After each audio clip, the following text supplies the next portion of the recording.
जंग अहद की बात के जज्बात, मकालमे और हुकमत अमली के मुताबिक खामोशी से चंद लम्ही हिंद के चेहरे पर नज़रें गाढ़ीं, लेकिन उसकी नज़रें कनीज़ों की तरफ न गईं। उसने अनकार में सर हिलाया और वहाँ से चला गया।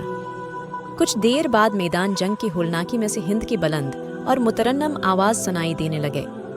मौर्रिख अब्न हिशाम के मुताबिक उसने तरन्नुम से जो नगमा गाया, उसके अल्फाज कुछ उस तरह थी: हमने बदर की मार्की का हिसाब बराबर कर लिया है। एक खूनरेज़ मार्की की बदली हमने एक खूनरेज़ मार्के लड़ लिया है। मुअक्किबा का गम मेरे बर्दाश्त से बाहर था। अक़बा मेरा बाप था, मुझे चचा का भी गम था, अपनी बेटी का भी गम था। अबू सफियान उस भयानक मंजर को बर्दाश्त न कर सका था। वो पहली हरमन फिर कर जा चुका था। उसने अपनी दो साथियों से कहा कि उसे यकीन नहीं आ रहा कि मोहम्मद रसूल जिंदा हैं।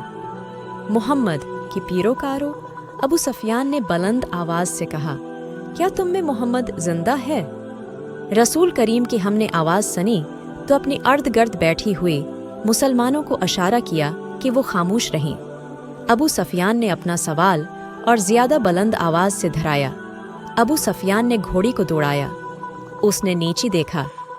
करीश के बहुत से आदमी रसूल अकरम याम के मुताल्लिक़ सहिया खबर सुनने को बेताब खड़ी थी।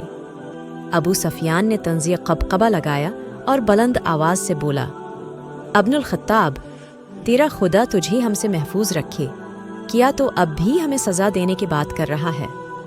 हमारे पास अल्लाह है। रसूल करीम हमने हज़रत उमर की ज़बान से खलवाया। जो हज़रत उमर ने बुलंद आवाज़ से कहा, तुम्हारा खुदा कोई नहीं, जंग का फ़ैसला हो चुका था। अबू सफियान ने कहा, तुमने बद्र में फ़तह पाई थी, हमने उस पहाड़ी की दामन में तुमसे इंतकाम ले लिया। अगले साल हम तुम्हें बद्र के मैदान में ही मुकाबले के लिए ललकारेंगे, इंशा अल्लाह। हज़रत उमर ने रसूलुल्लाह से तालीम के अल्फाज बुलंद आवाज़ से दोहराए, अब तुम्हारे साथ हमारी मुलाकात बद्र के मैदान में ही होगी। अबू सफियान ने घोड़ा मोड़ा, घोड़ा दो कदम ही चला होगा कि उसने घोड़ी को रोक दिया। अबू सफियान ने घोड़ा मोड़ा और घोड़ी को एड़ लगा दी। चलती चलती खालिद की घोड़ी ने अपने आप ही रख बदल लिया। खालिद ने घोड़ी को न रोका। जंग अहद की बाद वापसी पर करीश ने कुछ देर यहाँ पर क़याम किया था। नीचे पानी का खासा ज़ख़ीरा मौजूद था। तेज़ी से घाई उतर गया और पानी पर जा रखा।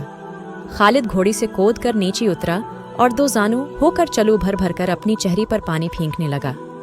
ज़रा सस्ताने के लिए भर भरी की एक चट्टान के साथ बैठ गया।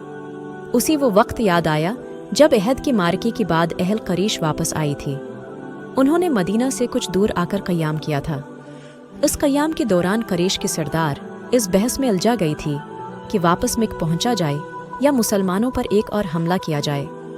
सफ़वान बन अम्मी ने कहा था, हम शकसत कहा कर नहीं आए,